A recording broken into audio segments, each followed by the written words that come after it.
Nous avons déjà eu l'occasion de vous parler de Formule 1 au 5e dans Model Club, en particulier l'an passé pour le championnat d'Europe qui s'était déroulé à Grenoble. Cette fois, c'est en Normandie, toujours à la mi-mai, que nous vous emmenons pour une course non officielle du Challenge F1 étudiant, une manifestation fort intéressante, même si, évidemment, les performances sportives pures n'ont ici pas grand-chose à voir avec la haute compétition internationale.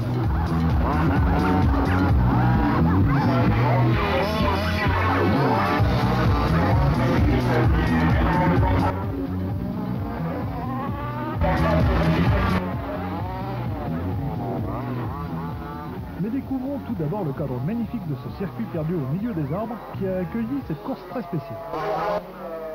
Donc je suis monsieur Jacques Duriez, le président du club modéliste du bocage de la Ferrière aux Étangs dans l'Or. Alors la piste est une piste en bitume qui est à son deuxième tracé, qui développe 275 mètres, qui fait 4,50 m de large.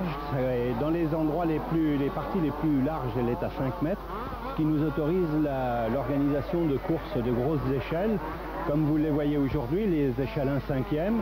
Nous avons eu, lorsqu'elles étaient pratiquées, des voitures à l'échelle 1/4, mais nous pratiquons également le 1/10e, le 1/8e, que ça soit libre, classique, sans suspension, etc.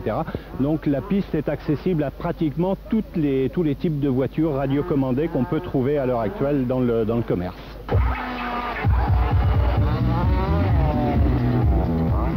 Nous l'avons dit dans l'introduction de ce sujet, la course pour laquelle nous nous sommes rendus à la Ferrière aux Étangs est bien particulière puisqu'il s'agit d'un challenge réservé exclusivement aux étudiants des grandes écoles d'ingénieurs. Voici comment est né ce projet. Donc le championnat existe depuis 2 ans, c'est la 2e édition du championnat.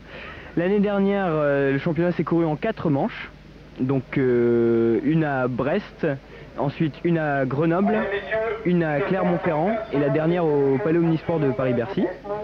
Donc l'idée de base vient d'un élève de l'école SIEA qui en fait elle a adapté à partir d'un championnat qui était fait inter-entreprise. Donc comment ça se passe? Les étudiants nous payent un droit d'inscription, nous on leur fournit une voiture pour 1 an.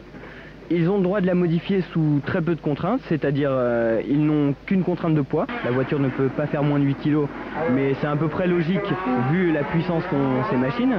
Et ensuite, ils n'ont pas le droit de faire de trous dans la carrosserie. Ils ont une liste de pièces qui est affectée, et après, ils peuvent modifier à loisir, et c'est un des buts du championnat, c'est ça qu'on recherche.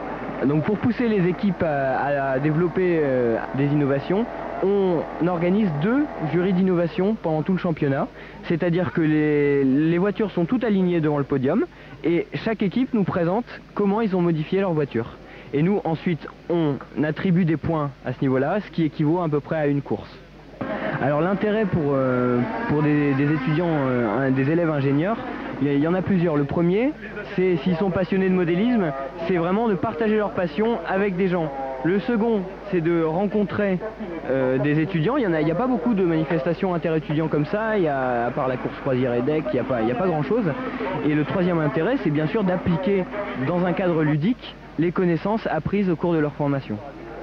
Bien entendu, comme la plupart des écoles représentées sont spécialisées en électronique ou en informatique, les principales innovations sont à rechercher dans le domaine de la transmission de données ou de la retransmission vidéo temps réel. Mais certains, comme l'ISTN de Lille, vont beaucoup plus loin en redessinant totalement un châssis pour la prochaine saison. Un projet dont on reparlera sûrement dans Model Club. Comme ça, on inclura nous les images définitives d'un point de vue. C'est la première fois, alors il faut être indulgent.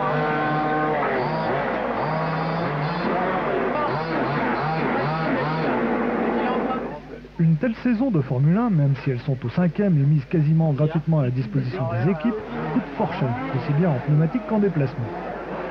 Alors tout cela n'aurait évidemment pas pu être organisé sans l'aide d'un sponsor, et en l'occurrence c'est Sopra Group, une importante SS2I déjà impliquée dans le sponsoring de la voile, qui a apporté son soutien financier aux organisateurs.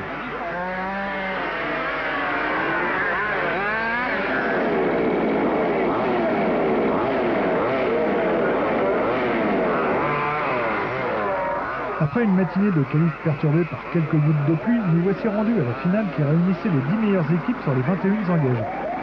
On retrouve donc en lice l'Exy de La Rochelle, le lycée Monge, le SME Sudria, Les Frey et l'ESIEA de Paris, l'INSA de Rouen, les Mines de Saint-Étienne, l'ISTN UQAM de Lille, sans oublier l'ESTACA et l'école polytechnique qu'on ne présente pas. Après un tour de chauffe derrière le Pace Car, voici nos grosses têtes lancées dans une course échevée de 45 minutes. Rapidement, on voit se détacher du lot les pratiquants du modélisme de longue date, et même si certains novices se sont réellement pris au jeu depuis l'an passé, l'expérience est tout de même irremplaçable. Se porte donc tout de suite en tête l'ESTACA avec la numéro 1 et l'ISTN de Lille avec la numéro 2, et cela va durer une bonne moitié de la course.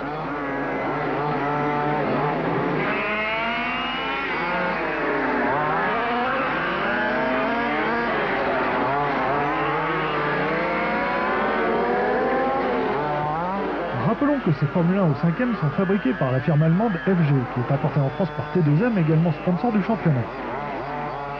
Elle mesure 96 cm de longueur hors tout pour un empattement de 62 cm. La voie est quant à elle de 44 cm et la motorisation est assurée soit par un solo de 22 cm3 ou par un ZG 23 cm3. Un moteur qu'on retrouve décidément dans toutes les disciplines du modélisme.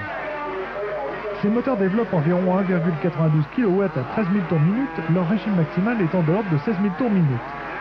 La F1 au 5e est donc sans doute la seule discipline modéliste où les régimes moteurs sont inférieurs à ceux qui sont dans la catégorie grandeur.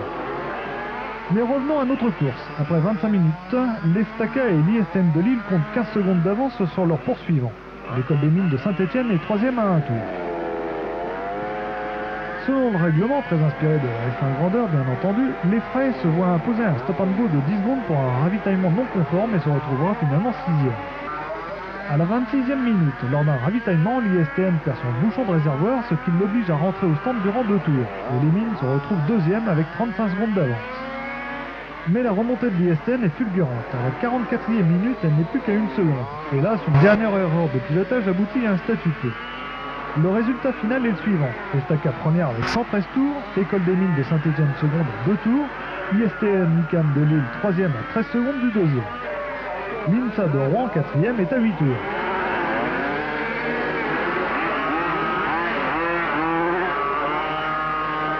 La remise des prix se déroulera comme toujours dans une ambiance décontractée en présence d'une représentante du sponsor principal Sopra Group. Une présence qui montre que le modélisme peut être pris au sérieux par de grandes entreprises, ce dont on n'avait d'ailleurs jamais douté à Model Club. Et nous sommes aussi un peu là pour ça, n'est-ce pas? A très bientôt en tous les cas.